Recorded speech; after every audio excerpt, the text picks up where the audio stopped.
बिस्मिल्लाहिर्रहमानिर्रहीम अल्हम्दुलिल्लाहि रब्बिल आलमीन व सल्लल्लाहु अला सय्यिदिना मुहम्मद व आलिहि त्ताहिरीन अल्लाहुम्मा सल्लि अला मुहम्मद व आलि मुहम्मद। बैंक के मसाइल में से एक मसला ये है कि बैंक के ज़रिए घर या गाड़ी या कोई और चीज़ इंसान ख़रीद सकता है या नहीं।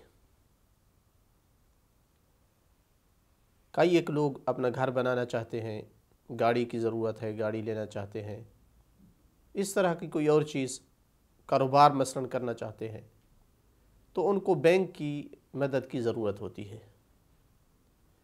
तो क्या बैंक के ज़रिए से ऐसी चीज़ लेना ख़रीदना ये जायज़ है या जायज़ नहीं है?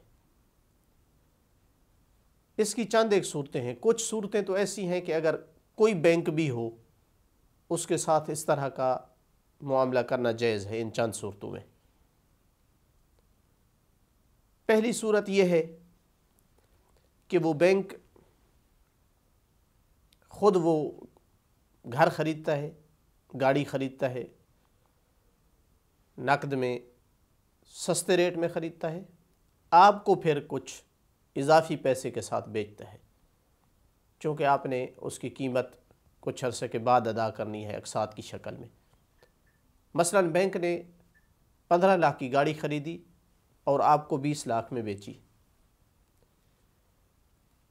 और वो 20 लाख उस गाड़ी की कीमत के तौर पर आपसे ले रहा है, चूँकि आपने मसलन 2 साल में 3 साल में अक़सात के ज़रिए से कीमत वापस करनी है। तो ये पहली सूरत है और ये दुरुस्त है। किसी भी बैंक के साथ आप ये मामला कर सकते हैं। दूसरी सूरत यह है कि बैंक खुद नहीं ख़रीदता, बैंक आपको अपना वकील बनाता है कि ये हमारा पैसा है, आप हमारे वकील हैं, ख़रीदें गाड़ी या घर, और फिर उसे अपने ऊपर बेचें। हम बताएंगे कि कितने महंगी करके बेचनी है। इस तरह से अगर मामला है तो भी ये जायज़ सूरत हाल है, तो भी ये जायज़ सूरत है। आपको बैंक ने 15 लाख रुपए दिए, आपने गाड़ी ख़रीदी बैंक के लिए, फिर आपने उस गाड़ी को अपने ऊपर बेचा 20 लाख में, तो आप 20 लाख के बैंक के मकरूज़ हो गए। ये सूरत भी दुरुस्त है और जायज़ है। तीसरी सूरत कि वो बैंक आपको गाड़ी ख़रीद कर देता है या वो घर ख़रीद कर देता है, आप पर बेचता नहीं है। वो घर वो गाड़ी बैंक ही की रहती है, आप किराएदार होते हैं उस घर में, या उस गाड़ी को आप किराए पे लेते हैं।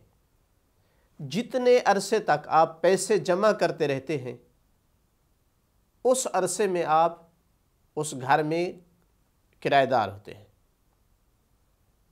मसलन 5 साल तक आपने घर का पैसा जमा किया बैंक में, वो 5 साल तक घर बैंक का रहा, वो आपसे किराया वसूल करता रहा। जब आपने पैसे जमा कर लिए तो आपने बैंक से वो घर ख़रीद लिया, वो गाड़ी ख़रीद ली, तो ये सूरत भी जायज़ है, ये तरीका जायज़ है। अब जो सूरत ज़िक्र करने वाला हूँ, ये सूरत कुछ बैंकों के साथ जायज़ है और कुछ के साथ जायज़ नहीं है। और वो ये है कि बैंक आपको पैसे दे और आप उस पैसे से घर ख़रीदें या गाड़ी ख़रीदें या जो चीज़ आपने ख़रीदनी है, और वो पैसे आपके पास कर्ज़ हों बैंक का, जो आपने लौटाना है कुछ अरसे के बाद इजाफ़ी रकम के साथ। आपने गाड़ी के नाम पर, घर के नाम पर 20 लाख रुपया लिया बैंक से कर्ज़, और 25 लाख आपने उसे ये कर्ज़ वापस करना है। अगर ये मुसलमान बैंक है और प्राइवेट है یعنی مسلمانوں کا ہے، پرائیویٹ بینک ہے، تو یہ معاملہ جائز نہیں ہو سکتا ہے، یہ سود ہے۔ لیکن اگر وہ بینک کفار کے بینکوں میں سے ہے، مثلا کافر گورنمنٹ کا بینک ہے، کافر پرائیویٹ بینک ہے، یا مسلمان حکومت کا بینک ہے، تو اس سے آپ یہ پیسہ لے سکتے ہیں، لیکن مثلا گورنمنٹ اسلامی گورنمنٹ کا بینک ہے تو قرض کے عنوان سے لیں کہ میں قرض حسنہ لے رہا ہوں، یہی واپس کروں گا بغیر سود کے، اگرچہ آپ جانتے ہیں کہ وہ آپ سے یہ اضافہ لے لیں گے۔ اور اگر کافر کا بینک ہے تو آپ اس نیت سے لیں کہ میں یہ پیسے نکال رہا ہوں اس بینک سے، قرض نہیں لے رہا، اگرچہ وہاں بھی آپ جانتے ہیں کہ آپ کو واپس کرنے پڑیں گے۔ تو گورنمنٹ اسلامی بینک اور کافر بینک، ان سے آپ قرض لے سکتے ہیں، چاہے آپ جانتے ہیں کہ آپ کو یہ سود کے ساتھ واپس کرنا پڑے گا۔ آپ اس پیسے سے گھر یا گاڑی خرید سکتے ہیں، یہ معاملہ بھی کر سکتے ہیں۔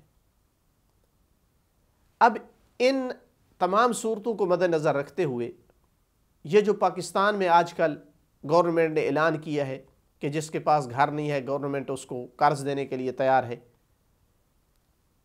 لیکن پھر جو قرض دیا جا رہا ہے وہ پرائیویٹ بینک کے تھرو دیا جا رہا ہے، اور لوگوں نے اس حوالے سے کئی بار رابطہ کیا ہے اور یہ مسئلہ پوچھا ہے، اور جب پوچھتے ہیں کہ اس کی حقیقت کیا ہے تو آراء میں اختلاف ہو جاتا ہے۔ ان صورتوں کو مد نظر رکھتے ہوئے آپ خود اس کا حل نکال سکتے ہیں۔ اگر آپ گھر لینے کے لیے پرائیویٹ بینک سے پیسہ لے رہے ہیں، حکومت نے صرف انہیں آرڈر کیا ہے کہ آپ لوگوں کو قرض دیں اور کم سود جو ہے وہ ان سے لیں، شرح سود کم رکھیں، لہٰذا اگر آپ کا معاملہ پرائیویٹ بینک کے ساتھ ہے اور آپ نے ان کو سود دینا ہے تو یہ جائز صورت نہیں ہے، آپ سود پہ قرض لے رہے ہیں۔ لیکن اگر گورنمنٹ پیسہ دے رہی ہے انہیں، یا ان کے ساتھ شیئر کر رہی ہے اپنا، یعنی پیسہ ان کے ساتھ مل کر انویسٹ کر رہی ہے، گورنمنٹ کے بھی شیئرز ہیں اس میں اور پرائیویٹ بینک کے بھی شیئرز ہیں، تو آپ کے لیے جائز ہے اس سے قرض لینا گھر بنانے کے لیے، لیکن قصد یہی ہو کہ میں قرض حسنہ لے رہا ہوں، چاہے آپ جانتے ہیں کہ آپ سے وہ اضافی رقم وصول کر لیں گے۔